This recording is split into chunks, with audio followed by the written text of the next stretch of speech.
Hello everyone, एक बार फिर से स्वागत है आपका मेरे चैनल में मयंक एकेडमी। आज की इस वीडियो में हम बात करेंगे 8 नवंबर 2020 को जो आपका एयरफोर्स का आज के दिन पेपर हुआ है, उसमें जो सेकंड शिफ्ट में जो वाई ग्रुप का ही पेपर होता है सेकंड शिफ्ट में, तो उसमें जो रागा के और इंग्लिश के क्वेश्चंस आए हुए हैं, ठीक है, तो वो उसका हम लोग रिव्यू देखेंगे। और अगर आपका भी इसी शिफ्ट में पेपर था तो आप ज़रूर कमेंट में मुझे क्वेश्चंस बताएं। और क्या कुछ एक दो क्वेश्चन हो सकते हैं कि बच्चों ने एक दो थोड़ा सही से क्वेश्चन नहीं बता पाए, तो हो सकता है एक दो क्वेश्चन गड़बड़ हो, तो आप उसे कमेंट में ज़रूर बता दें कि ये क्वेश्चन सही है या गलत है, क्या है। और अगर आप एयरफोर्स की तैयारी कर रहे हैं या आपका इस बार सिलेक्शन भी हो जाता, तो भी गाइडलाइन और सारी अपडेट्स के लिए आप चैनल को सब्सक्राइब कर सकते हैं। आपको एयरफोर्स नेवी से रिलेटेड सारी अपडेट्स, सारी चीज़ें मिलेंगी और इसमें स्टडी जो है मटेरियल भी आपको काफ़ी मिल जाएगा। यहाँ पे आपकी तैयारी भी कराई जाती है इस चैनल पे, तो चैनल को सब्सक्राइब करके बेल आइकन दबा करके रखें। चलिए देखते हैं आज के क्वेश्चंस क्या आए हुए हैं। देखिए दोस्तों, पहला क्वेश्चन ये आया हुआ है, बुद्ध चरित्र के लेखक, ठीक है, थोड़ा स्पेलिंग मिस्टेक हो सकती है, तो ये जो लेखक हैं इस पुस्तक के, ये हैं अश्वघोष, ठीक है। अगला क्वेश्चन आया हुआ था, जनरल साइंस से क्वेश्चन है, लाफिंग गैस का फार्मूला, ठीक है। यह फार्मूला आया हो या उसका कॉमन नेम आया हो, मतलब साइंटिफिक नेम मुझे नहीं पता है, तो ये आया था, तो इसका फार्मूला होता है N2O और इसे नाइट्रस ऑक्साइड बोलते हैं, ठीक है। अगला क्वेश्चन आया था, नागार्जुन सागर बांध किस नदी पर है, किस नदी पर बना हुआ है, तो ये है कृष्णा नदी पर। और ये अगर पूछा जाए ये किस राज्य में है, तो ये आंध्र प्रदेश राज्य में है, ये भी आपको पता होना चाहिए। फिर एक रीजनिंग में क्वेश्चन आया हुआ है, वेन आरेख का, वेन डायग्राम का, किसान, मदिरा पीने वाले, धूम्रपान करने वाले, इसका जो है वेन डायग्राम बना था। मुझे नहीं पता ये ऑप्शंस में क्या आए हुए हैं ऑप्शंस, लेकिन मैंने ये बना दिया हुआ है। ये थोड़ा एक्सप्लेन भी मैं कर दूंगा।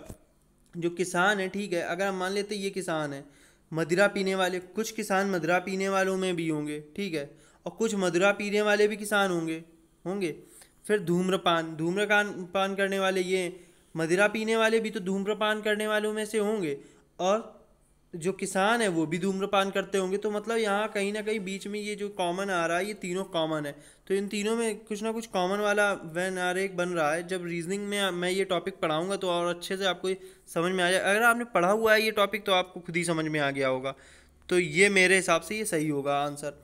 फिर ये क्वेश्चन आया हुआ वन बाइट, ये कहीं ना कहीं मुझे लग रहा है कि ये क्वेश्चन पेपर में नहीं आया हुआ, एक बंदे ने बोल दिया है तो मैंने दे दिया, क्योंकि ये 4 तारीख को या 5 तारीख को ये वन बाइट वाला क्वेश्चन आया हुआ है, तो शायद कहीं ना कहीं ये आज ना आया होगा, हो सकता है रिपीट कर दिया हो। तो वन बाइट बराबर होता है 8 बिट, ठीक है।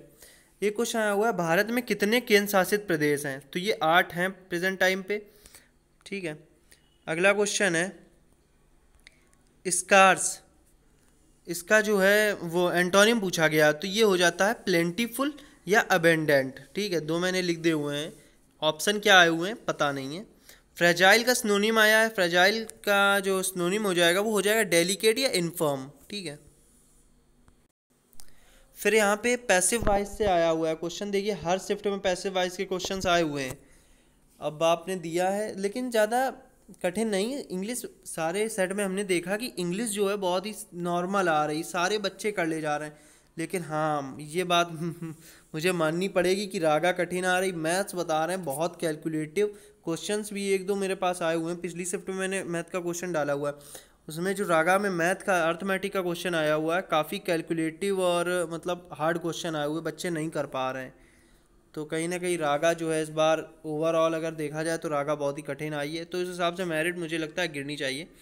देखिए मेरिट की कट ऑफ की जो है एक पर्सनल मैं अलग वीडियो बना दूंगा, तो पूरी एनालिसिस करने के बाद वो वीडियो आपका जो है आ जाएगा 1-2 दिन में। देखते हैं, आज लास्ट डे है पेपर का।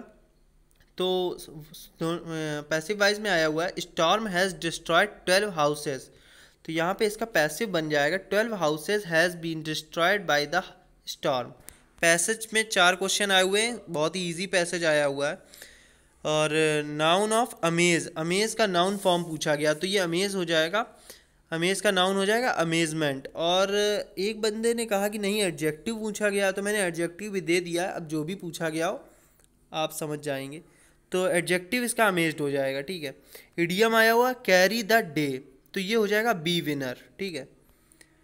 फिर फिलर के हर एक सेट में जो है 6 से 7 क्वेश्चन पूछे जा रहे हैं, किसी में 8 भी हैं। तो फिलर के कहीं ना कहीं ज़्यादा क्वेश्चन आ रहे हैं, कहीं प्रीपोजिशन है या कंजक्शन है, हर तरह की वर्ब का भी आ रहा है, एक वर्ब का सब में आ रहा है। तो अगर आपने जो है कॉन्सेप्ट क्लियर है, आपने अच्छे से तैयारी की है, तो आपके लिए बहुत सही है paper. All the students dash sitting quite in the class. Verb 3 option मुझे मिले हुए हैं, इज वॉज वर, तो इसमें वर आएगा क्योंकि स्टूडेंट्स जो है प्लूरल है, तो यहाँ पर वर आ जाएगा, ठीक है। फिर अगला ये नरेशन का क्वेश्चन है, डायरेक्ट एंड डायरेक्ट का। He said to me comma inverted comma why are you wasting your time. तो इसका मैंने बना दिया है, he asked me why I was wasting my time, ठीक है। रीजनिंग बताया है कि रीजनिंग ईजी आ रही है और सारे बच्चे कर ले जा रहे हैं, ठीक है। और जो मैथ्स आई है वो बहुत ही कैलकुलेटिव आई हुई है, यहाँ पर मैथ्स बहुत ही हार्ड आई है। और कहीं ना कहीं 7 तारीख और 8 तारीख का जो बता रहे हैं बच्चे, जिस हिसाब से 7 और 8 को ज़्यादा ही हार्ड आई है मैथ्स, बाकी मुझे नहीं पता कि कैसी आई है। आप कमेंट में मुझे बता सकते हैं कि कितने आपने अटैम्प्ट किए हैं और रागा पोर्शन मतलब कैसा आया हुआ है, ये भी आप मुझे कमेंट में ज़रूर बताइए। और हाँ, अगर आपको कोई क्वेश्चन याद है, आपने 20 शिफ्ट में क्वेश्चन दिया या इसके अगली शिफ्ट में आप क्वेश्चन एग्ज़ाम देने वाले हैं, तो आप ज़रूर कमेंट में मुझे क्वेश्चंस बताएं, जिससे कि बहुत सारे बच्चों की हेल्प हो जाती है, ठीक है। ये वीडियोस बनाने से एक जो बच्चे दे करके आए उनका तो इतना नहीं हो रहा भला, लेकिन जिनका आगे आने वाले दिनों में पेपर होता है या आगे फ्यूचर में अगले साल वो देंगे पेपर, तो उनकी थोड़ी मदद हो जाती है इन वीडियोस से, ये है। और कहीं ना कहीं जो आप भी पेपर अगर दे के आए हैं शिफ्ट में, तो आपका भी कुछ ना कुछ तो फ़ायदा होना है। जो क्वेश्चन आप गलत करके आए आप नीचे कमेंट में देंगे तो मैं उसका आंसर भी दूंगा। जो आपको जिस क्वेश्चन में डाउट हो तो उसका आपको ज़रूर रिप्लाई मिलेगा। ये चीज़ है कि मेरे चैनल में आपको रिप्लाई ज़रूर मिलेगा, हो सकता है थोड़ा लेट मिले, लेकिन अगर आपने क्वेश्चन डाला हुआ तो मैं ज़रूर रिप्लाई दूंगा। अगर नहीं देता हूँ तो आप क्वेश्चन दोबारा से कमेंट में लिखिए, मैं ज़रूर दूंगा। हो सकता है आपका कमेंट नीचे चला जाए, वैसे मैं ज़रूर जवाब देता हूँ, ठीक है।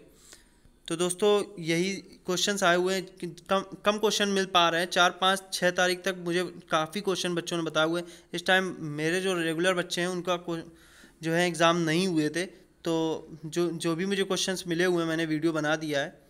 और अगर आप एयरफोर्स की आगे भी तैयारी कर रहे हैं, आपका फर्स्ट या सेकंड अटैम्प्ट है, तो आप एक बार मेरे चैनल में भी पढ़ करके देख सकते हैं या सब्सक्राइब कर लीजिए। आपको लेटेस्ट अपडेट्स हमेशा एयरफोर्स एग्ज़ाम से रिलेटेड मिलती रहेंगी।